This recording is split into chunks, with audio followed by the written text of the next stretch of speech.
Welcome to Booth Talk. I'm Brennan. I'm here with Big Von. How you doing today, Big Von? What's up, man? How you doing? Not too bad, not too bad. So, Big Von, we were talking, you started at Eastern Michigan. You went there, correct? Yes, sir. Yes, sir. How long into, well, let me ask you this, what did you study there? Did it have anything to do with business management? Yeah, or? did Okay. business management and psychology I took up there. Okay.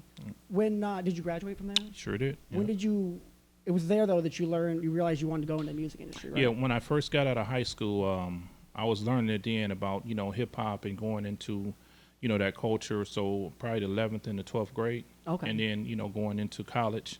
And third year in college, that's when I realized I really wanted to step into, entertainment in the music field and, in TV and film. Yeah. And I was hooping actually at Eastern. And I stopped playing ball, because it was kind of like pushing me towards that lane, So entertainment's always been something I wanted to get into since a kid. I just, as I got older and, seeing that this is something that I wanted to do, I pursued it more, Yeah. the end of high school going into college. Definitely. When would you say you started really taking it seriously and really? When I got out of college, because I was doing it in college. I started a little rap group with some friends of mine I grew up with.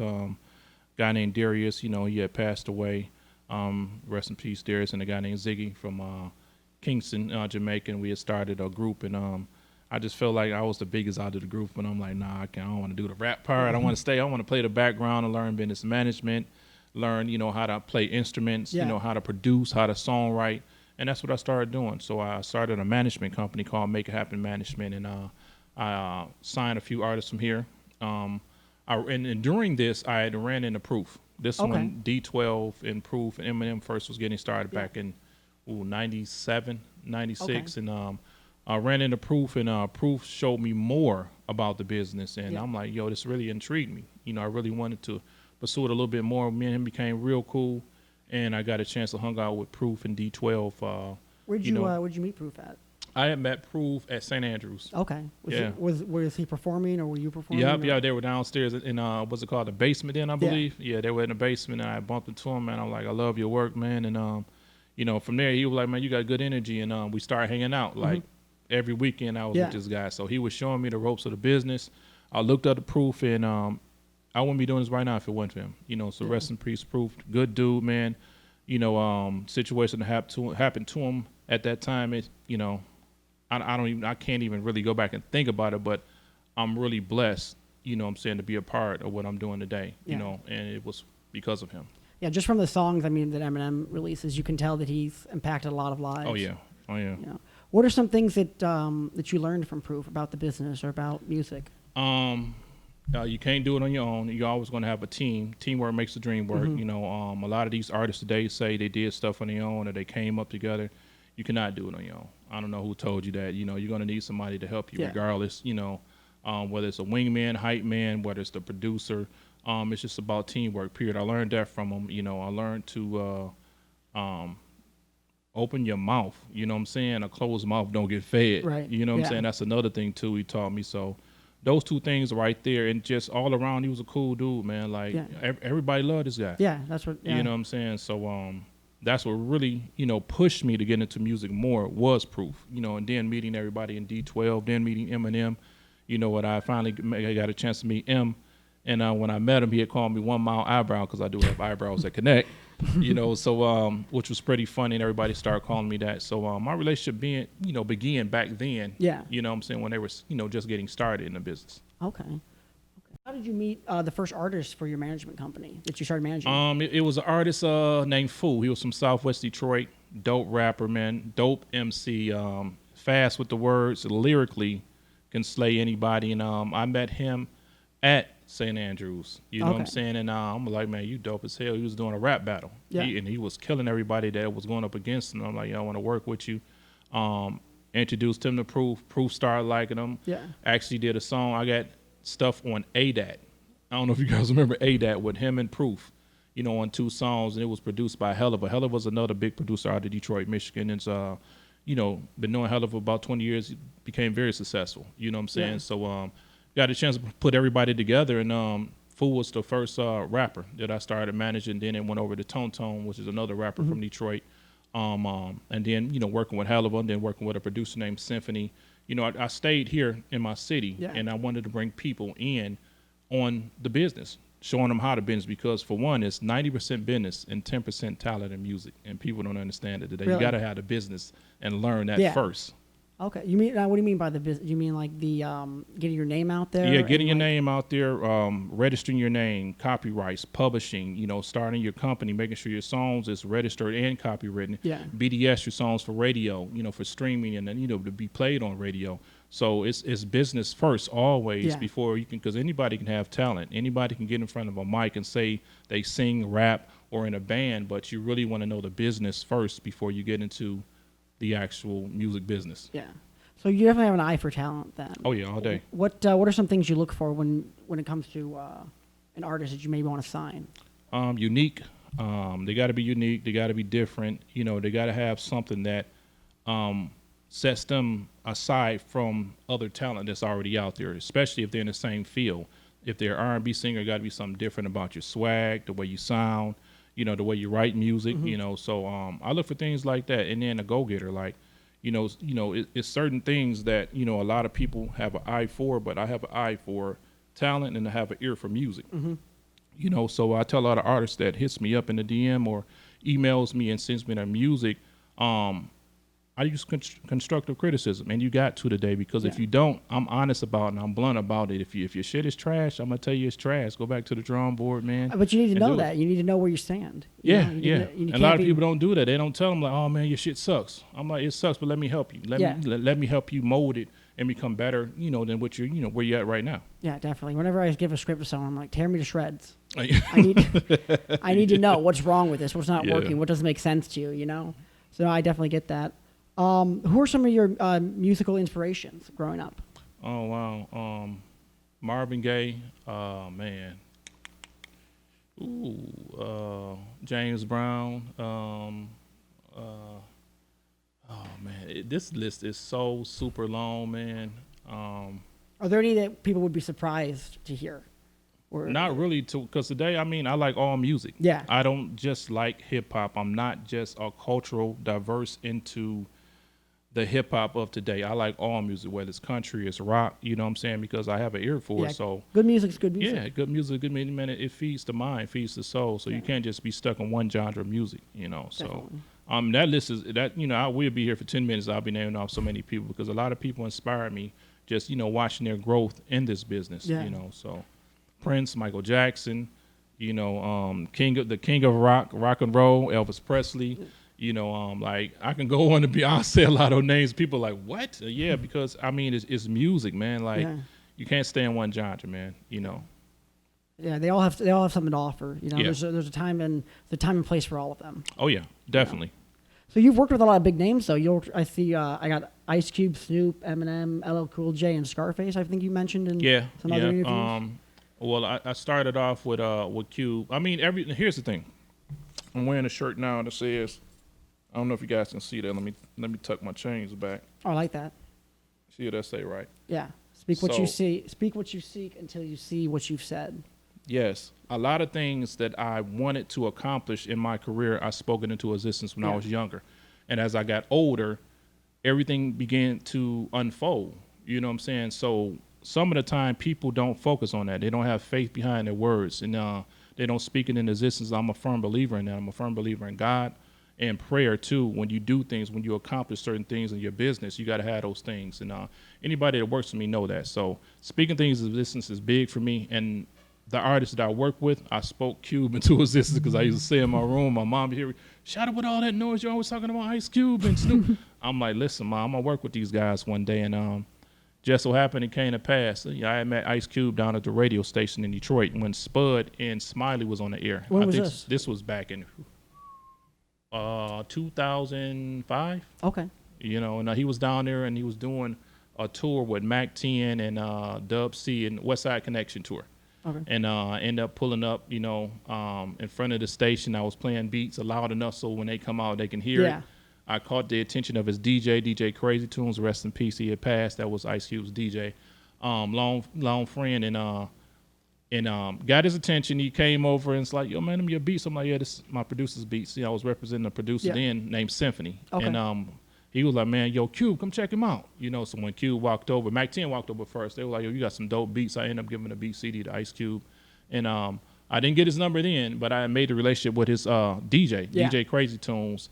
And then from there, I met his manager, BR, Brother Ron. Okay. And then from there, that's when I went on set, you know, a few years later, and I met Ice Cube on set of the movie Ride Along. Oh, okay. Right. You know, with so the one with Kevin Hart. Yep, with Kevin Hart.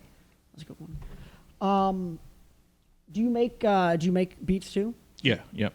Is there is there anything when you're making a beat? Do you make it for a particular artist, or do you make something then realize afterwards that this would sound great for an artist? Yeah, I make what I feel, whatever I feel at the moment. If I'm in that moment, you know, whatever instruments or drum patterns I'm using, it takes me a day to make a beat because I like to put all my time and energy into it. A lot of people, you know, producers can make beats in 15, 20 minutes, an hour. You know, it takes me time because I like to feel what I'm doing. And then MPC, Triton is what I mainly use. Those are, you know, instruments in machines that we used back in the day that people still use today. You know, MPC is a beat machine. Yeah. A Triton is, you know, piano. You know, but when you're playing live instrumentation, that sounds better anyway.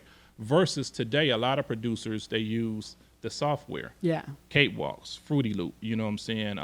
You know, all these different programs. And it's nothing against none of that because a lot of hits then came off Fruity Loops. Oh, you know what I'm saying? So it's nothing against, I just, you know, mine is the Triton, the MPC. Yeah. I use Fruity Loops. Of course, everybody records in Pro Tools, you know, so yeah. I learned that from watching too. I didn't know how to do none of this. I watched all the people that I managed, and that's how I learned to produce.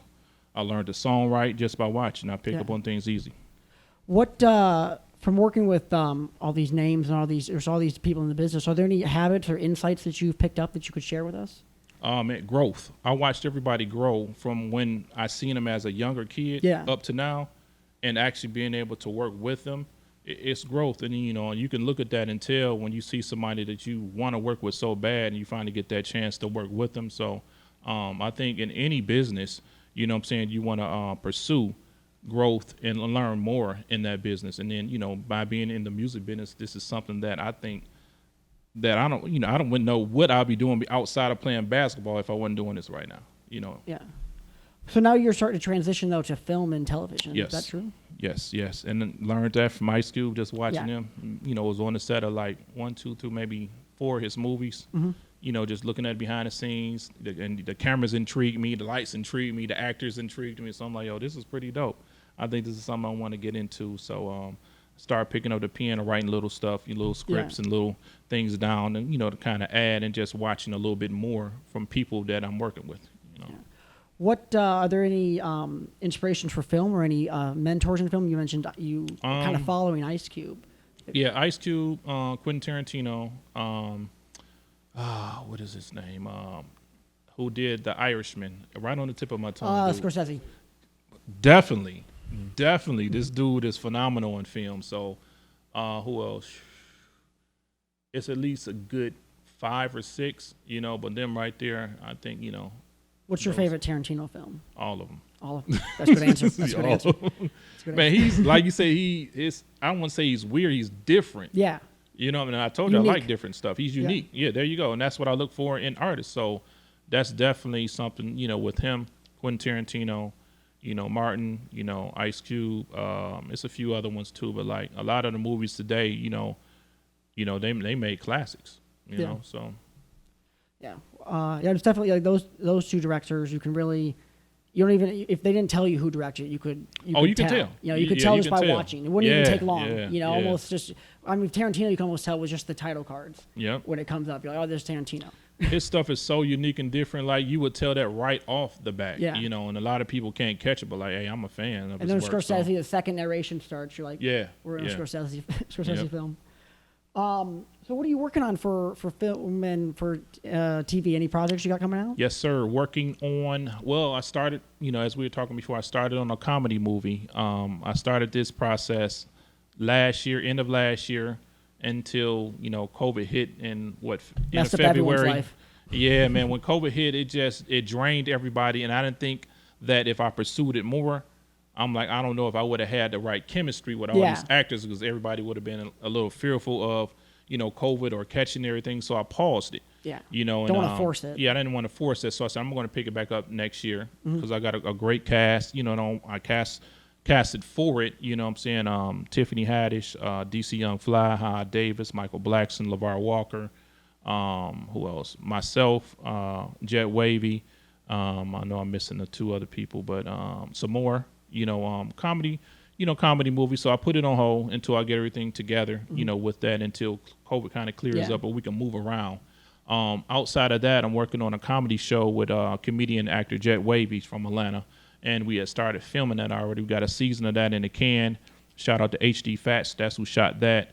We're working on season 2, you know, starting in the next month, you know, and outside of that, I just decided to come up with another TV show called Toxic Relationships, speaking on toxicity in relationships. So I think this is be something good for everybody because everybody can relate to that. Yeah.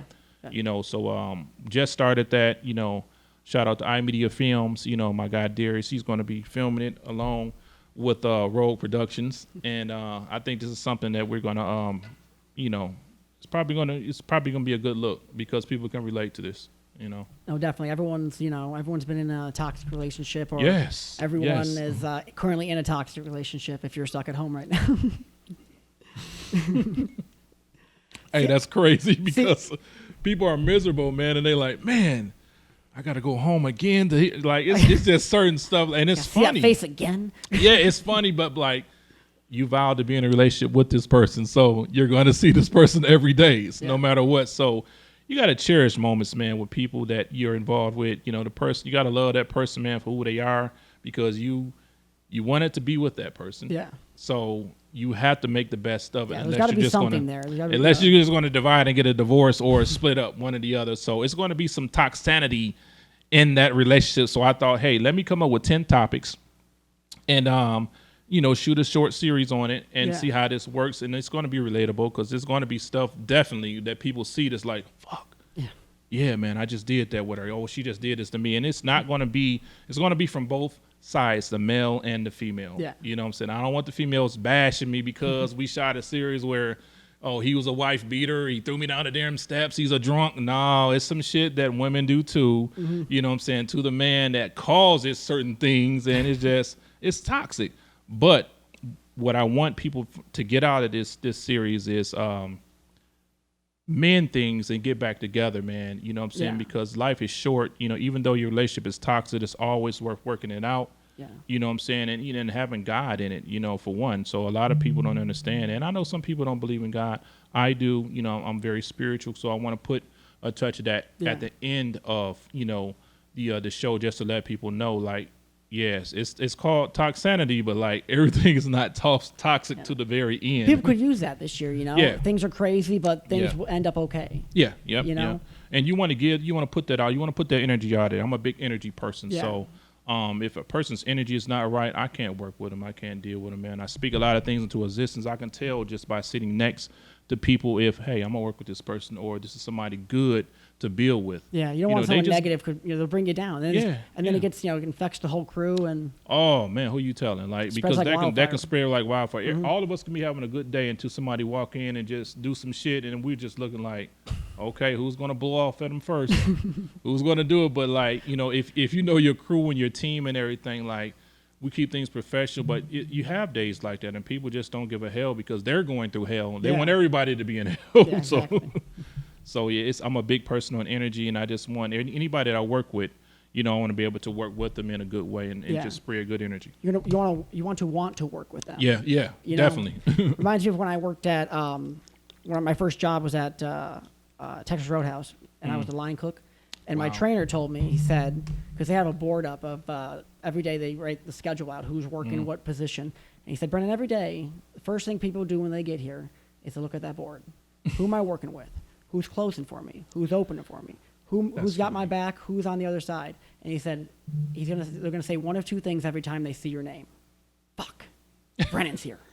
Or fuck yeah, Brennan's here. Dude. And he said, only you can make that decision of what they say. Why does even You know what's crazy? You're right, because I used to work at Texas Roadhouse in Taylor. Did you? Oh, the one in Taylor. That was the busiest store, they said. You're number one. We're number two, Chesterfield. Bro, we had the board. I'm like, I had to sit back and think like, yo, this guy is right, because we did have a board and people would be on, damn, I'm working with such and such. I was a cook there. Did you know Jay Lester? Jay Lester. This was back, this was back probably about 19, 20 years ago. Oh, yeah, he wasn't there. He wasn't there. Yeah. He wasn't there. I'm telling my age now, but I used to be a cook before I got into the entertainment business. I worked at Texas Roadhouse, Shoney's, Big Boys, who else? What position? Ogre's Kitchen, all cooks. I was a head chef at all these restaurants. What did you do at Texas Roadhouse? Which one did you? I was cook. Line cook in the back, head of the cook in the back. And who was there at the time? I think Chris was, but I did Texas Roadhouse for maybe a year. Mm-hmm. And I'm like, I love cooking. That's another thing about me. I can cook anything. I'm a vegetarian. I stopped eating meat, so back then I was only eating like beef and chicken. I haven't had beef in 15, 16 years. Oh, wow, okay. I cut out chicken, and I dibbled and dabbed in it. I never had pork in my life. I don't eat seafood, so this is my preference, though. Yeah. But back then, man, food was good to me. So, every job that I had, even though I was in school, I worked 2 jobs. Mm-hmm. I dibbled and dabbed in the street life, of course, and I still did entertainment. It's one thing about me. I always kept 2 of everything: 2 phones, 2 cars, worked 2 jobs. Only thing I didn't have was 2 girls. You know what I'm saying? So, hey, there's still time. It's still time, right? So, I think that, that's one of the qualities about me, that I stay focused and I'm driven when it comes down to things that I want to pursue in my career. But cooking is funny, brother. I'm laughing in my head like, yo, he worked at Texas Roadhouse too? Wow. So, yeah. Yeah, no.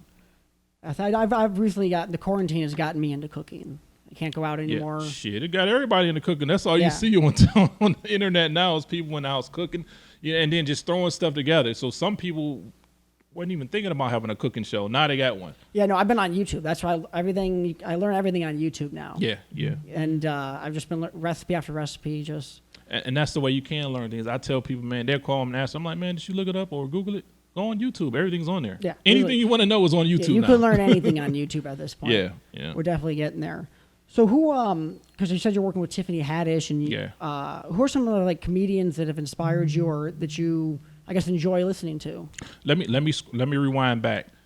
Casting Tiffany for this, I haven't. And Tiffany is the only one that I didn't get a LOI to. You know what I'm saying? I haven't got her in the loop yet because I want to meet Tiffany myself. Right. I'm not going through nobody.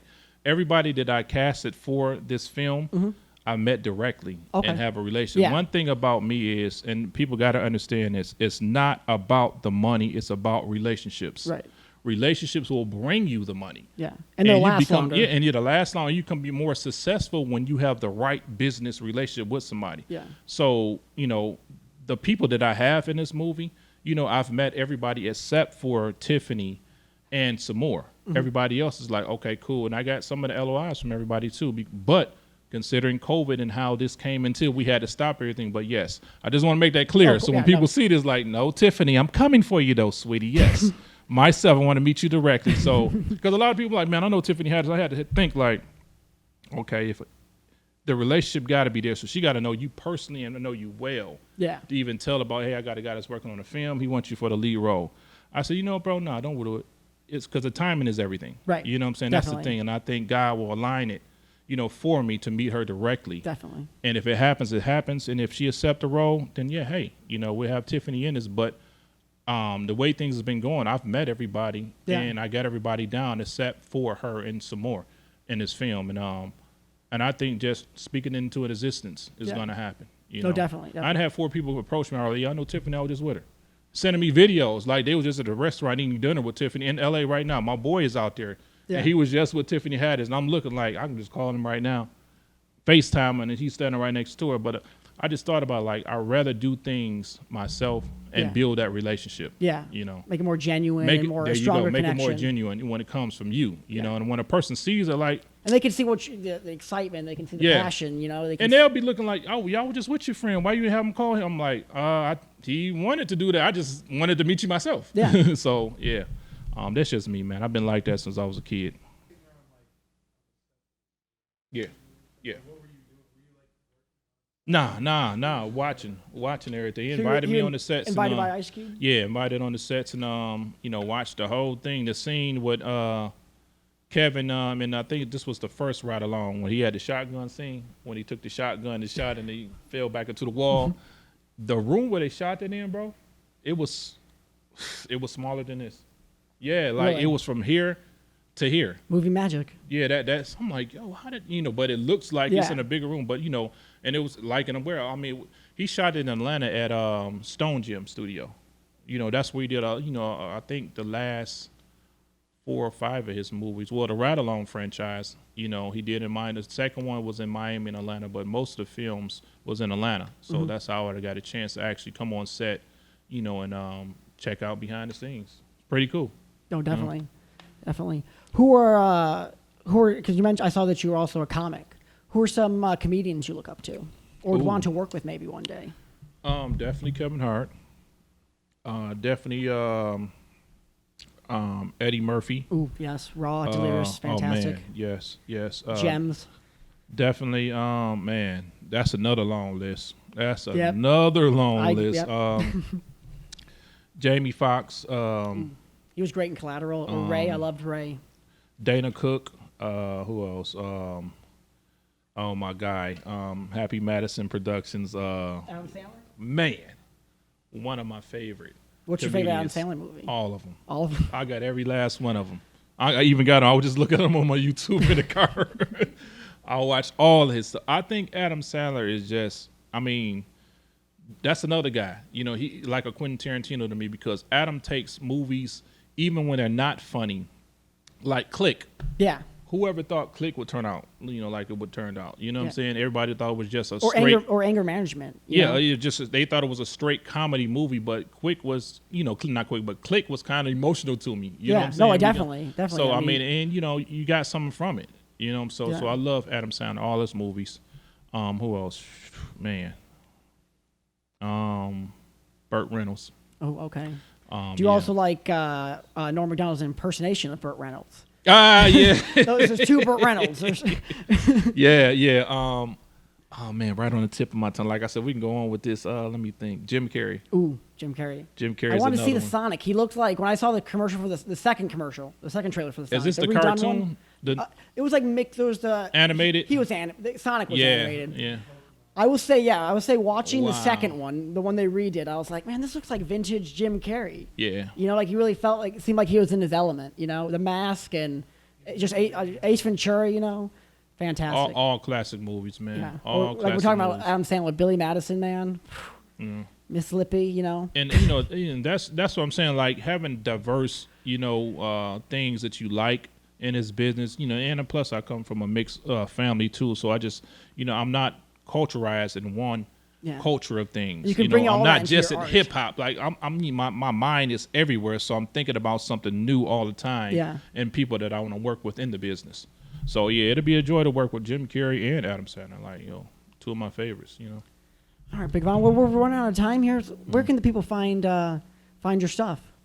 Of course, Where can they follow you? Of course, social media. I am Big Von. I am BIGGVON. On Instagram, and then my company page, We Got Hits Productions as well on Instagram. My YouTube, Big Von's World, BIGGVONS World on YouTube, and then my comedy page, Uncle Fillmore, character I play, comedic. He's also going to be in the comedy film as well. I'm playing this guy. So a lot of things, like I said, I've learned from the best. Martin Lawrence, another guy. Ooh, yes. One of my favorites, and I think Martin got it from Eddie. Where he diversifies and plays multiple characters. Yeah. What I'm saying? It's not too many people that can do that. No, So the Wayans brothers. What I'm saying? No. They never should take him out of the scary movies. Yeah, bro. The Wayans brothers, another guys I look up to. Shout out to Marlon, man. That's my dude. Sean too. So I think it's a lot of comedians that I would love to work with, and to more, that we start filming stuff. These are guys that's my friends I can tap into. Yeah. So that's the benefit of working Definitely. together as a team. And building those relationships. Yeah, most definitely. Awesome. Well, thank you so much for coming by, Big Von. We're gonna have to do this thanks again. For having me. We'll have to do this again sometime. Appreciate you. And it's 5 things that I, in every interview that I do, it's prayer, faith, dedication, consistency, and persistency that I practice, and I just want to get it out to the world. Try to practice those things to make your life a little bit better. Yeah, a lot of things can come with those. Speak things into existence. Yeah. Anything you want in life, you can speak into existence. It'll come to pass when you got faith behind it. It's also just kind of the way you talk about how you're going to do it. I've noticed, some people say, I'd like to do this. I'm hoping I'm going to do this. Other people say, I'm going to do this. Yeah. I'm going to do this. Tomorrow this is happening. This is what's going to be done. Yeah. If you do it that way, it gives you a sense of, you're relaxed. Be like, okay, I know I'm going to do this, but we have to learn to not say can't and I don't know. We got to speak things that, that's positive, that's going to allow you to focus on things that you want to do in life. You got to believe in yourself. So if you say, I'm sick, you know what I'm saying? You're going to stay sick because you keep telling everybody, man, I'm sick. I got the flu. But if you say, nah, I'm healed, man. Nah, I ain't even trying to hear that, bro. I feel good. Yeah. You know you're sick, but you saying to yourself, I feel good today. If you speak that positivity over yourself, you're going to be healed. You're not going to have COVID. Everybody keeps saying it's a downer right now. And everybody's they're so fearful when it's like, everybody catching COVID. I don't want to catch it if you're going around somebody that already had it. But you got to understand, you got to have that faith and you got to have that prayer. Can't live in fear. Can't live in fear, man. Yeah. This world too big to be living in fear. Yeah. Too many things to be afraid of to live in fear. Yeah. Now that's what I don't understand. Like, what are you afraid of? It don't matter if, you're a midget in the room. You can't be afraid of nobody that's taller than you. Yeah. You got to have a heart. Yeah. And a lot of people don't have that. It's just too much fear. So, those are 5 things that I like to give out, at every interview, Yeah. Thank you so much for coming by. Thanks for having me. Well, everyone, that was Booth Talk. See you maybe next week. Who knows? After holidays, we'll talk about it.